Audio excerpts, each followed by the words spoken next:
2 Timotius 4 ayat 2 sampai 4. Beritakanlah firman, siap sedialah, baik atau tidak baik waktunya. Nyatakanlah apa yang salah. Tegurlah dan nasihatilah dengan segala kesabaran dan pengajaran.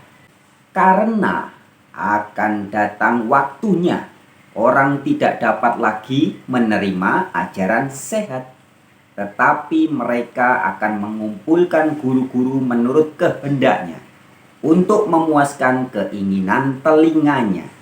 Mereka akan memalingkan telinganya dari kebenaran dan membukanya bagi dongeng. Oke teman-teman, pada video kali ini kita akan membongkar salah satu dongeng dan juga ajaran yang keliru yang diajarkan oleh Romo Daniel Biantoro.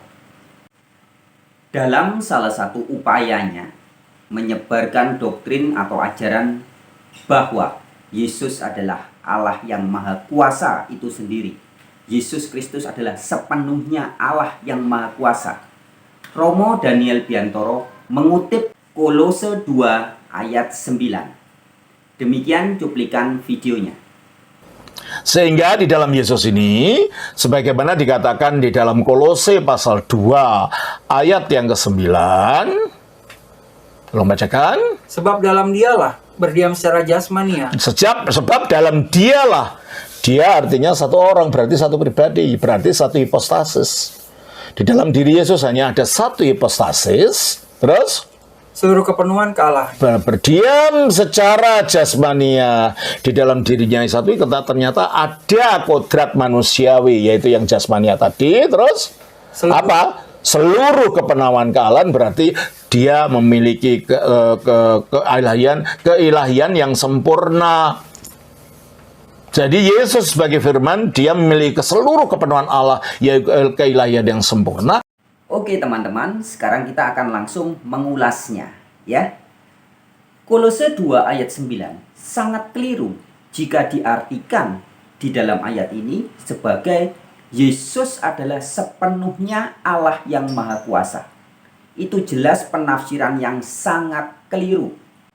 Adapun kekeliruan pemahaman yang seperti itu bisa kita buktikan jika kita membaca ayat 9 tidak lepas dari ayat sesudahnya, yaitu ayat 10.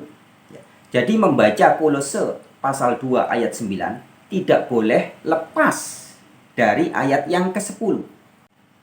Nah teman-teman, metode memahami Alkitab, ayat menjelaskan ayat, atau ayat diinterpretasikan oleh ayat yang lain, ini disebut sebagai scriptura, interpres scriptura. Ayat yang satu diterangkan oleh ayat yang lain. Ayat yang ini menjelaskan ayat yang itu. Ayat yang itu menerangkan ayat yang ini. Inilah yang disebut sebagai scriptura, interpres scriptura. Nah, untuk mendapatkan pemahaman yang benar terhadap Kolose pasal 2 ayat 9 ini, ada dua cara teman-teman. Jadi kita pakai metode scriptura, interpres scriptura, atau ayat menjelaskan ayat, atau ayat dijelaskan oleh ayat, bisa dengan dua cara. Cara yang pertama adalah kita melihat pada ayat yang ke-10. Ya, jadi ayat yang ke-9 itu diterangkan atau dijelaskan atau dipertajam atau diperjelas oleh ayat yang ke-10. Inilah cara yang pertama. Oke, sekarang kita akan lihat ya ayatnya lagi. Teman-teman buka Alkitabnya. Kolose pasal 2, kita baca ayat ke-9 sampai ayat ke-10. Demikian tertulis. Sebab dalam dialah berdiam secara jasmania. Dia di sini menunjuk kepada Yesus ya. Jadi di dalam Yesus berdiam secara jasmania seluruh kepenuhan kealahan. Perhatiin baik-baik. Kemudian di ayat yang ke-10 dikatakan, dan kamu, ya, kamu di sini adalah para murid-murid Yesus. Bisa Anda, bisa saya, ya, bisa siapapun yang betul-betul menjadi pengikut Yesus. Oke, kita baca ya. Dan kamu telah dipenuhi di dalam Dia. Dia di sini Yesus. Dialah kepala semua pemerintah dan penguasa. Perhatiin baik-baik ya ayat 10 ya. Dan kamu, ya, jadi Anda, saya, dan siapapun, murid-murid Yesus, telah dipenuhi di dalam Yesus.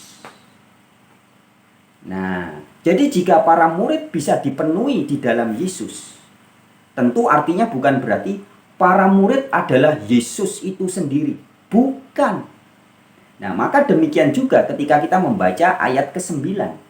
Ketika dikatakan, sebab dalam Yesus berdiam secara jasmania seluruh kepenuhan Allah. Ya. Sebagaimana di ayat 10, ketika para murid dipenuhi di dalam Yesus, bukan berarti para murid adalah Yesus. Nah, demikian juga di ayat ke-9. Ketika Yesus dipenuhi dalam kepenuhan kealahan, bukan berarti Yesus adalah Allah itu sendiri. Bukan.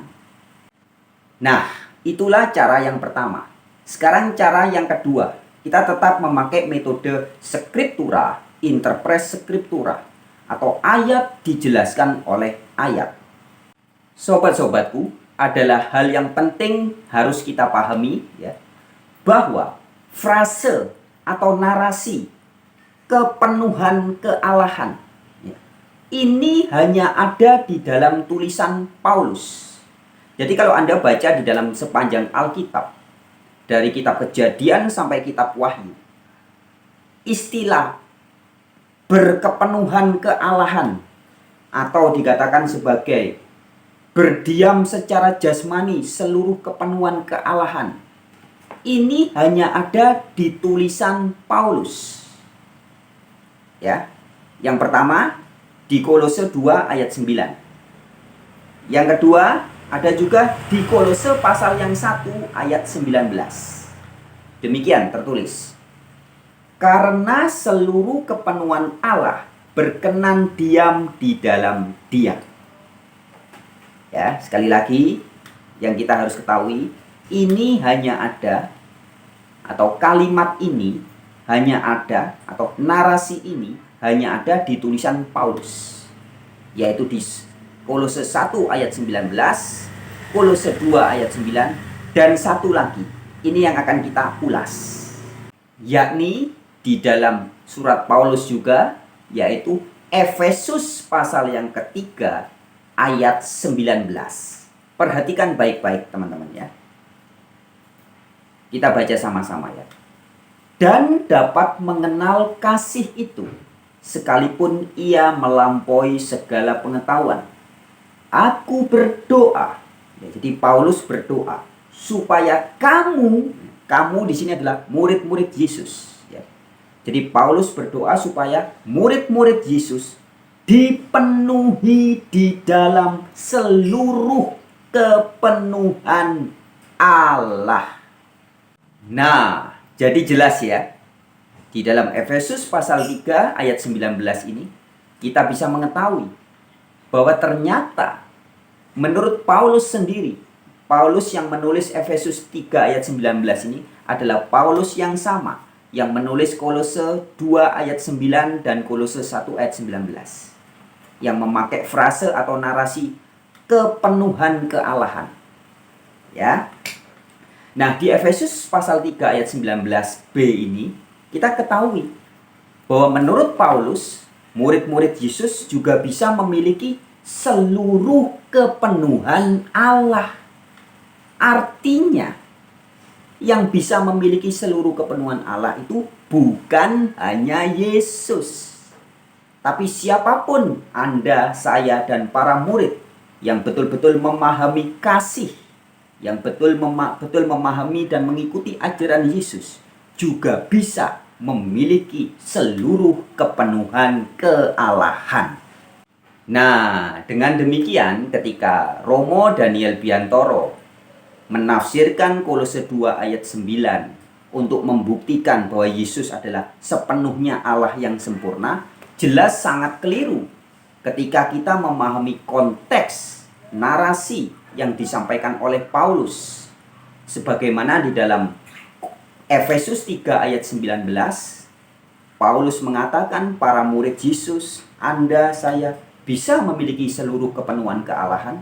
Begitupun maksud Paulus ketika menuliskan Kolose 2 ayat 9. Ketika Paulus berkata bahwa Yesus memiliki seluruh kepenuhan kealahan, itu artinya bukan berarti seperti yang ditafsirkan oleh Romo Daniel Biantoro, bahwa Yesus sepenuhnya Allah yang maha kuasa. Bukan.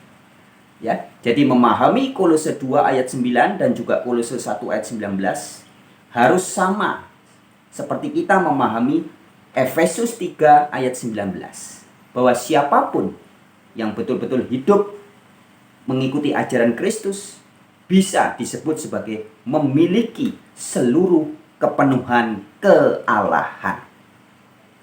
Oke, sekian dulu sahabat-sahabatku pada video kali ini. Kita sudah membuktikan bahwa klaim statement dari Romo Daniel Biantoro yang mengatakan bahwa Kolose 2 ayat 9 adalah bukti bahwa Yesus sepenuhnya Allah yang sempurna adalah klaim yang mengada-ada. Adalah sebuah ajaran yang berbeda dari maksud dan tujuan dari Paulus yang menulis ayat itu sendiri. Oke, sekian dulu pada video kali ini. Kita jumpa lagi di video-video yang lain. Semangat!